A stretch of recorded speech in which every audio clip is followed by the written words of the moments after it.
আমন্ত্রণ সংবাদ সারা দেশে আপনাদের সঙ্গে আছি আমি দেবাশিস রঞ্জন সরকার। এতক্ষণ শিরোনাম দেখছিলেন, এবারে বিস্তারিত। পিছিয়ে গেল খালেদা জিয়ার লন্ডন যাত্রা। কাতারের আমিরের বিশেষ এয়ার অ্যাম্বুলেন্স শনিবার এসে পৌঁছাতে পারে বলে জানিয়েছেন বিএনপি মহাসচিব মির্জা ফখরুল ইসলাম আলমগীর। তিনি জানান, মেডিকেল বোর্ডের সিদ্ধান্তের পর যাত্রার উপযুক্ত হলে রোববার লন্ডনের উদ্দেশ্যে যাত্রা করতে পারেন খালেদা জিয়া। এয়ার অ্যাম্বুলেন্সের কারিগরি ত্রুটির কারণে উন্নত চিকিৎসার জন্য খালেদা জিয়াকে লন্ডনে নিয়ে যাওয়ার বিষয়টি পিছিয়ে গেছে বলেও জানান বিএনপি মহাসচিব।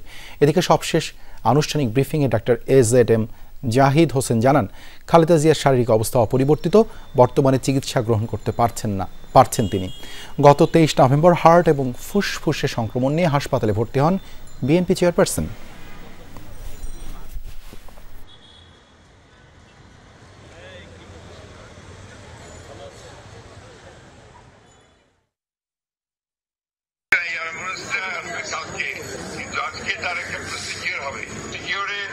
ডাক্তাররা ডিসাইড করবে যে সে ফ্লাই করতে পারবে কিনা, but ambulance has been fixed.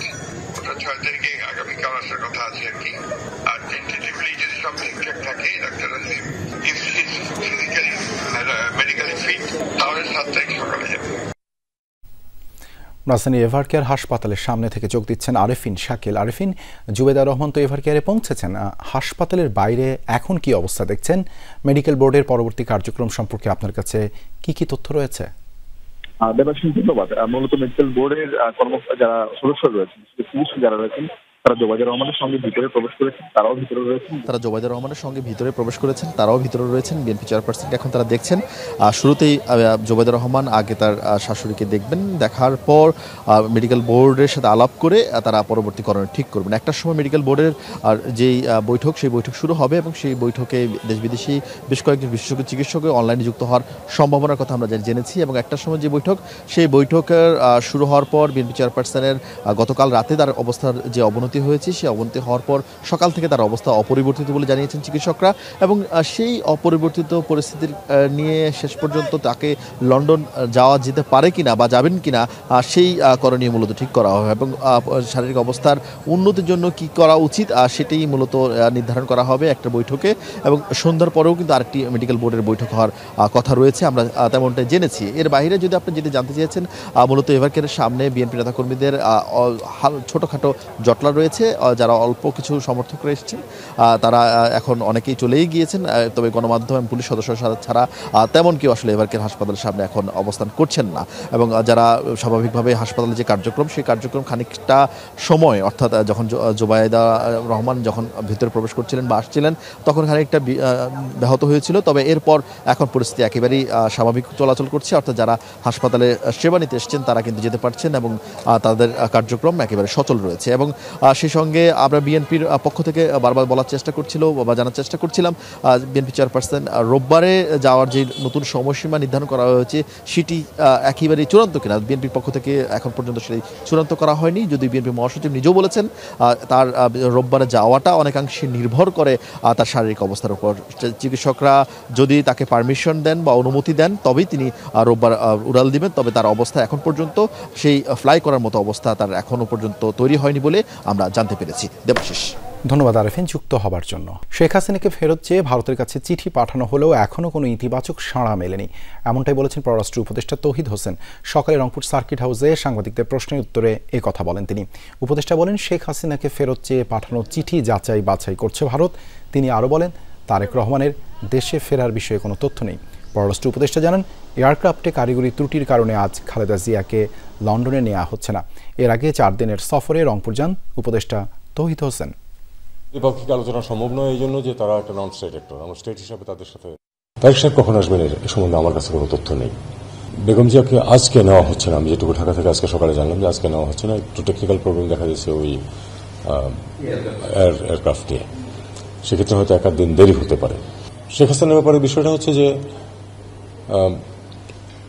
আমরা তো চেয়েছি, কিন্তু আমরা ইতিবাচক কোনো সাড়া এখন পর্যন্ত পাইনি। এটা নিয়ে আমার মনে হয় স্পেকুলেট না করাই ভালো। দেশের বিভিন্ন স্থানে মাধ্যমিকের শিক্ষকদের আন্দোলনের কারণে স্থগিত হওয়া বার্ষিক পরীক্ষার একটি আজ শুক্রবার সাপ্তাহিক ছুটির দিনে নেওয়া হয়েছে। একাডেমিক ক্ষতি পুষিয়ে নিতে বিশেষ ব্যবস্থায় আজকের এই পরীক্ষার আয়োজন করে কর্তৃপক্ষ।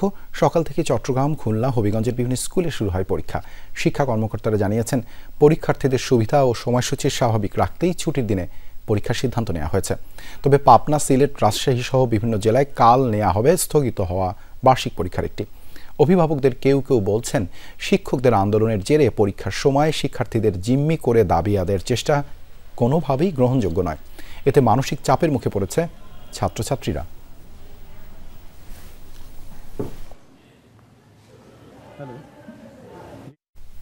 এ বিষয়ে আরও জানতে চাই, হবিগঞ্জ থেকে যুক্ত হচ্ছেন সহকর্মী প্রদীপ দাস। সাগর, সাপ্তাহিক ছুটির দিন তো আজ পরীক্ষা নেওয়া হলো। শিক্ষক, শিক্ষার্থী ও অভিভাবকরা কি বলছেন?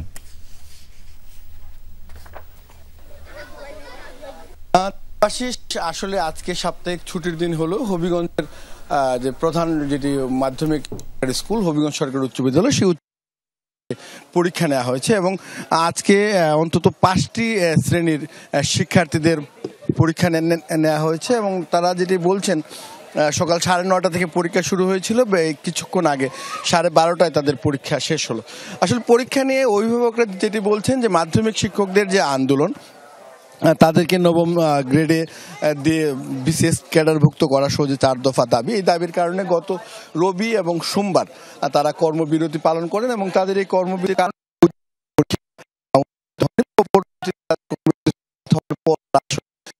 পরীক্ষার উদ্যোগ গ্রহণ করেন। এটি নিয়ে আসলে অভিভাবকদের মধ্যে মিশ্র প্রতিক্রিয়া রয়েছে। কেউ কেউ বলছেন যে পরীক্ষাটি দ্রুত শেষ করা প্রয়োজন, এর জন্য শুক্র শনিবার পরীক্ষা নেওয়া হয়েছে, এটি তারা স্বাভাবিকভাবেই দেখছেন। কিন্তু যেটি বড় সমস্যা হয়েছে, ছাত্রদের প্রস্তুতির যে বিষয়টি, সেটি আসলে যথাযথভাবে যায়নি। তারা যেটি বলছেন যে তাদের যে মানসিক প্রস্তুতির বিষয় ছিল, তারা যে প্রস্তুতি নিয়েছিলেন বার্ষিক পরীক্ষার, সেটি তারা সেই অনুযায়ী তারা দিতে পারেন। বলছেন যে শিক্ষকদের এই সময়ে, বার্ষিক পরীক্ষার চূড়ান্ত সময়ে এই ধরনের আন্দোলনে গিয়ে যাওয়ার যে বিষয়টি, সেটি তারা আসলে অনেকেই সেটি পছন্দ করছেন না। তারা যেটি বলছেন যে আন্দোলনটি অন্য সময়েও করা যেত, কিন্তু শিক্ষার্থীদের জিম্মি করে এ ধরনের আন্দোলন তারা ভবিষ্যতে হোক, এটি তারা চান না। তারা যে বিষয়টি বলছেন যে তাদের ডিসেম্বর মাসে প্রত্যেকেরই আসলে অনেকগুলো পরিকল্পনা থাকে, যেহেতু বছর শেষ, শিক্ষাবর্ষ শেষ, বিভিন্ন জায়গায় আসলে বেড়ানোরও বিভিন্ন পরিকল্পনা থাকে।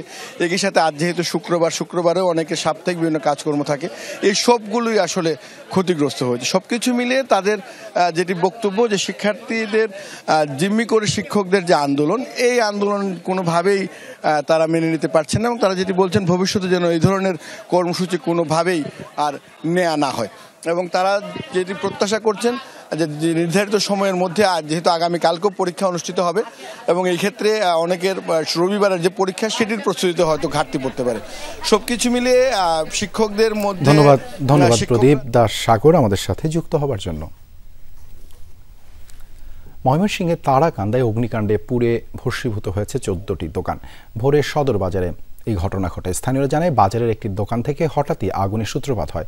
এরপর পার্শ্ববর্তী দোকানেও আগুন ছড়িয়ে পড়ে। খবর পেয়ে ফায়ার সার্ভিসের 4টি ইউনিট ঘটনাস্থলে গিয়ে 1 ঘন্টার চেষ্টায় আগুন নিয়ন্ত্রণে আনে। তবে এর আগেই পুড়ে ভস্মীভূত হয়ে যায় 14টি দোকানঘর। প্রাথমিকভাবে ফায়ার সার্ভিসের ধারণা, বৈদ্যুতিক শর্ট সার্কিট থেকে অগ্নিকাণ্ডের সূত্রপাত হয়েছে।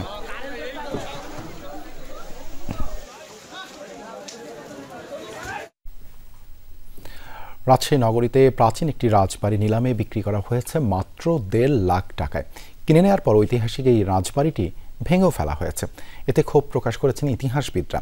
তারা বলছেন, প্রত্নতাত্ত্বিক মূল্য যাচাই না করেই ঐতিহাসিক এই রাজবাড়িটি ভেঙে ফেলা উচিত হয়নি। জেলা প্রশাসন বলছে, এটি অর্পিত সম্পত্তি, তারপরও কাজ বন্ধ রাখতে আপাতত নির্দেশ দিয়ে প্রত্নতাত্ত্বিক অধিদপ্তরকে করণীয় জানতে চিঠি দেওয়া হয়েছে।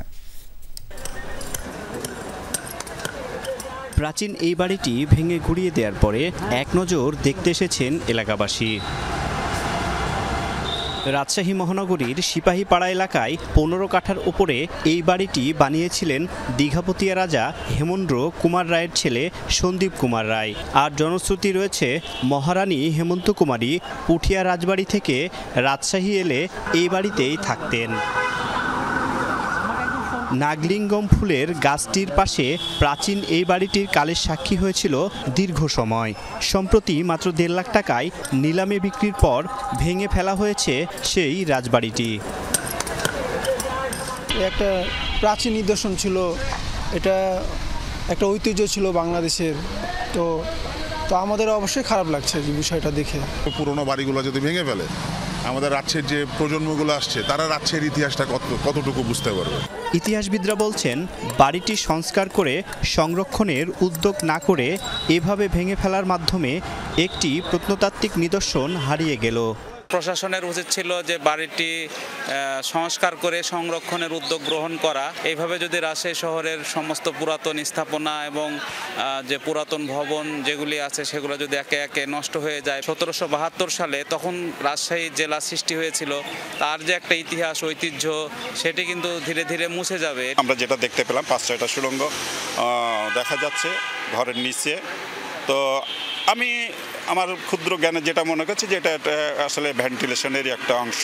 জেলা প্রশাসন বলছে এটি একটি অর্পিত সম্পত্তি। তবে রাজবাড়ির বিষয়টি জানার পর তারা এখন কাজ বন্ধ রাখতে নির্দেশ দিয়েছেন। প্রত্নতাত্ত্বিক অধিদপ্তরকে চিঠি দেওয়া হয়েছে সরজমিনে আসার জন্য।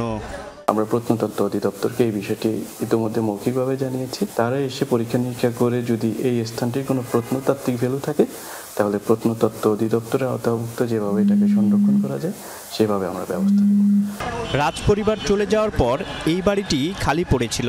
স্বাধীনতার পর ভাষা সংগ্রামী মনোয়ারা রহমানকে বাড়িটি ইজারা দেয় সরকার।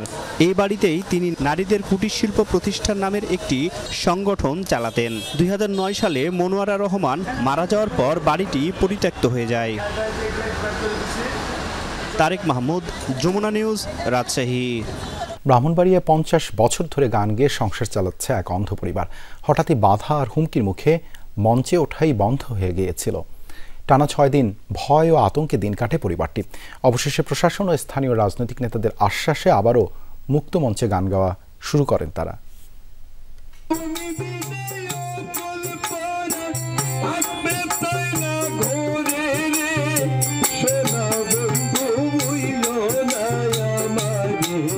পাঁচ দশক ধরে গান গেয়েই চলত হেলাল মিয়ার পরিবার। ব্রাহ্মণবাড়িয়া জেলা শহরের মুক্তমঞ্চে 9 ছেলে সন্তান নিয়ে প্রতিদিনই গান শোনাতেন পথচারীদের।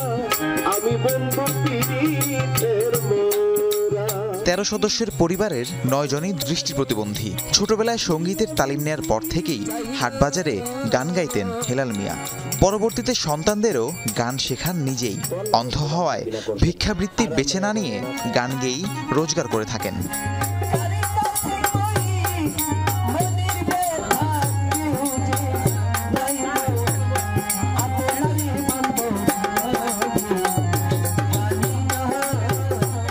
দীর্ঘদিন নির্ঝঞ্ঝাটভাবে গান গাইলেও কখনো বাধার সম্মুখীন হতে হয়নি। তবে গত 26 নভেম্বর হঠাৎই আসে নিষেধাজ্ঞা। বাউল শিল্পী আবুল সরকারের শাস্তির দাবিতে সেদিন মিছিল বের করে একটি পক্ষ। মুক্তমঞ্চে মিছিলটি পৌঁছালে কয়েকজন মিলে হেলাল ও তার পরিবারকে গান গাইতে বাধা দেন।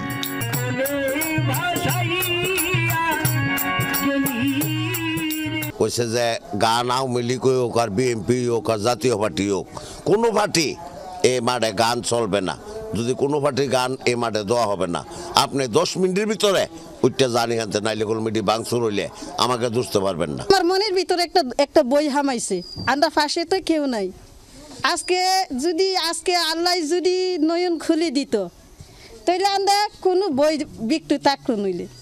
এখন দর্শক আসিল, দর্শক বই ভাইয়া চলে গেছে। আমরা তো এটা স্যারের কোনো কাজ কর্ম করতে পারি না, আমাদের এটা কইরা চলে।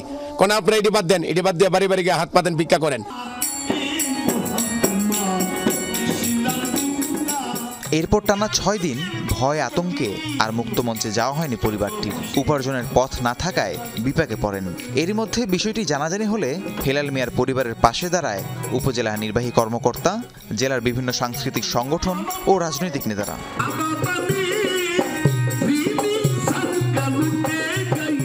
চলতে পারে গান গায়ে তাকে ভিক্ষার মধ্যে আমরা যদি ধাক্কায় পাঠাই, সারা বাংলাদেশে মানবতাবাদী যারা আছে তারা এদের পক্ষে আগে আসবে। আমরা প্রশাসন চেষ্টা করব তাদেরকে কিভাবে তাদের পাশে দাঁড়ানো যায়। আমরা চাই যে তারা সুস্থ থাকুক, ভালো থাকুক এবং আমাদের গান বাজনার মাধ্যমে যেন তারা সুন্দরভাবে জীবন নির্বাহ করতে পারে, সেই পরিবেশটা আমরা সৃষ্টি করতে পারি। সেজন্য আমরা বদ্ধপরিকর। প্রশাসনের আশ্বাসে সাহস সঞ্চয় করে আবারও মুক্তমঞ্চে গান গাওয়া শুরু করেছে পরিবারটি। বাংলাদেশ এই সাপরানের বাংলাদেশ, রহম করো আল্লাহ, রহম করো আল্লাহ।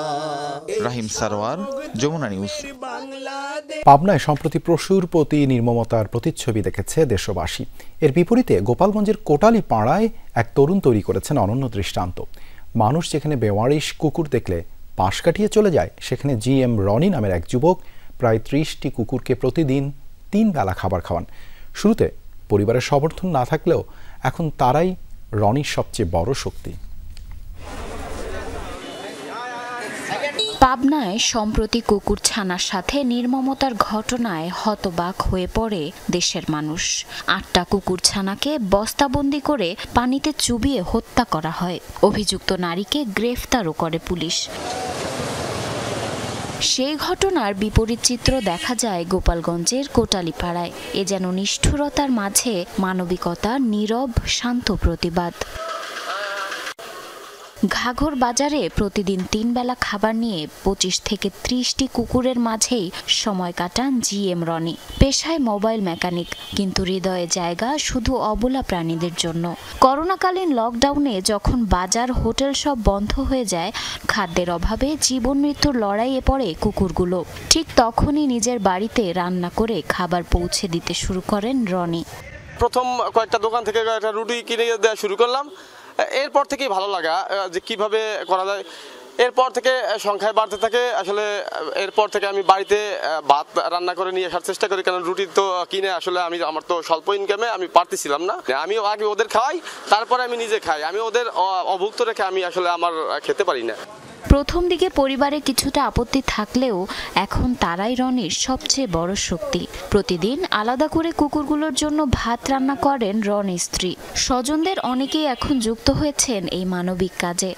যত বেয়ারিশ কুকুর আছে সবগুলিরই সে সবসময় খাবার দেওয়ার চেষ্টা করে। তারপরে অসুস্থ থাকলে সেইগুলির চিকিৎসা দেওয়ার জন্য সে ডাক্তারের কাছ থেকে পরামর্শ নিয়ে ওষুধ দেয়। আমরা প্রথমে উপহাস করছি, কিন্তু পরে কিন্তু দেখতেছি যে না, এটা তো অনেক ভালো কাজ। আমরা অনুপ্রাণিত হই যে ভাইয়ের কাছ থেকে কিছু শিখতে। মানুষের প্রতি ভালোবাসা যেমন মানবিকতা, তেমনি প্রাণীর প্রতিও ভালোবাসা সেই মানবতারই অবিচ্ছেদ্য অংশ। রনির উদ্যোগ হয়তো বদলে দিতে পারে অনেকের মনোভাব, বলছেন স্থানীয়রা। জারিন অর্নি, যমুনা নিউজ। এই ছিল সংবাদ সারা দেশের এখনকার আয়োজনে। এতক্ষণ সাথে থাকার জন্য ধন্যবাদ সবাইকে।